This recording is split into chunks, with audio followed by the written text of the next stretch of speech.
The following story has been brought to you by StoriesToInspire.org. So, Mordechai story in the Sefer Baruch Nafshi.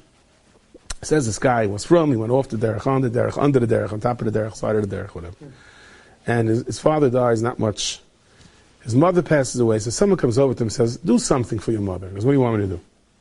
He says, I'm going to tell you to do one thing, you'll do it. What? Your mother, did so much for you. So what do you want me to do for my mother? You want to learn Mishnayos? No. I want you to shut the light in the refrigerator before Shabbos.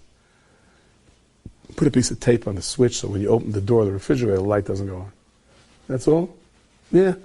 Can't do that for your mother? Big deal. So every Friday he puts the tape on. It feels good. He thinks about his mother. And then he begins to think, after a couple of weeks, it's like a little ridiculous. He's opening and closing the light in the hallway, and downstairs and upstairs, and but the refrigerator, just the refrigerator light, that's the only place. He stopped with all the lights in the house. Then he said, but the radio was on, so he stopped the radio. Then he said, but driving to shul on Shabbos, he stopped that also. Then he said about started coming to shul, and then he was invited to the Rav, and Bekitzer and everything started to change in his life. The Eibishter wants us to make one little turnaround. Oh, Mordechai reminded me of the story that this person came, he was being drafted into the army. You know what he was being drafted. He volunteered for the army. And then when there was a war, thank you, Mordechai, for reminding me of that story. And he came to the Shabbat Rav. He was a bacher that he flew off the derech. He says, he wanted a bracha. They told the Shabbat Rav, don't give him a bracha. Tell him, he says, can you do one thing for me? Tell him Shabbos, tell him kashrus. He says, Rebbe, if it's not too hard. Not too hard. So don't give him the bracha. Let him go get killed. Shabbat Rav said, I want you to do one thing for me, and you'll be saved. What? You're a Ziddichoy ve'eniko. Ziddichoy, they don't say Tachnun on Friday. So don't say Tachnun on Friday. That's all I have to do. Not to say Tachnun on Friday. Then I'm good to go? Yeah? Rabbi, you have him by his throat. He's petrified. I'll tell him he has a blood film.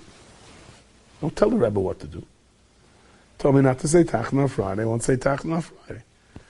Then in the war, he's really scared.